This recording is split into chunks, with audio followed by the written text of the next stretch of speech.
Morning po. Magte-test po ako ngayon ng tea/ginseng/detox. Ayan. So, Pyro po, yung brand name po niya, no? It says Inner Cleansing Tea. Ayan. Sinuggest po ito ng isa sa mga followers po natin, no? Hindi po sa Facebook, sa TikTok po. Ang tanong po niya is, meron daw po bang epekto sa blood sugar itong specific na tea na to? Well, sa dami na po nung tea na tinry ko, wala pa naman pong nagpa-spike ng blood sugar ko. So I don't think na, binasa ko naman po yung ingredients na ito, no? Yung nutrition facts po niya. I don't think na meron po itong ingredient that could spike my blood sugar. Pero yun nga, I'd go ahead and test it para at least documented. At alam po natin pare-pareho na wala po siya talaga epekto sa blood sugar.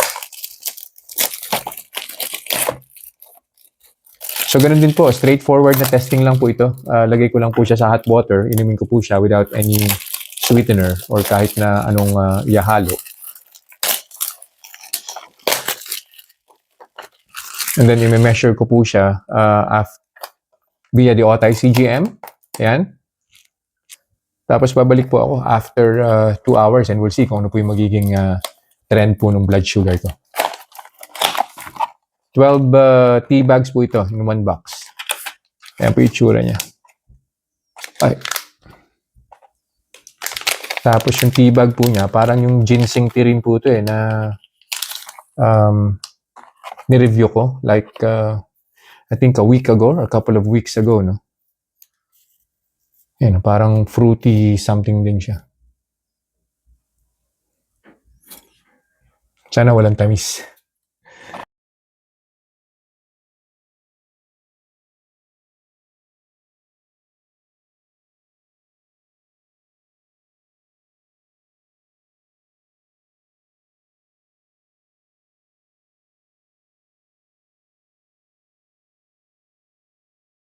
Conclusion na po tayo dun sa tinry kong tea 1 hour and 30 minutes ago. No? So, in-stop ko na po yung monitoring kasi hindi na naman po gumagalaw yung blood sugar ko.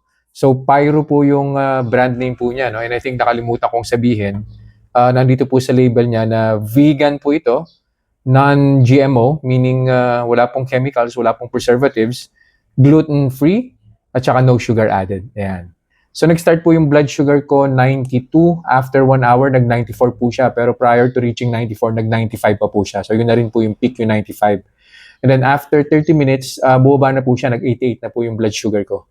And soon, bababa pa po yan. Baka bumaba pa po ng 85, probably less than 85. Ang recommendation ko po, no, kung umiinom na po kayo nito, huwag po kayong mag-alala. Wala po siyang epekto sa blood sugar. Kung nagpaplano po kayong bumili, okay lang po dahil diabetic friendly po siya. Though, ang suggestion ko lang po, no, kung hindi po kayo sanay uminom ng yung herbal, natural, parang plant-based na tea, I suggest na mag-add po kayo ng sweetener para ma-enhance po ng konti yung lasa po niya. So, yun lang po for this review. I'll see you guys in the next vlog. Bye-bye.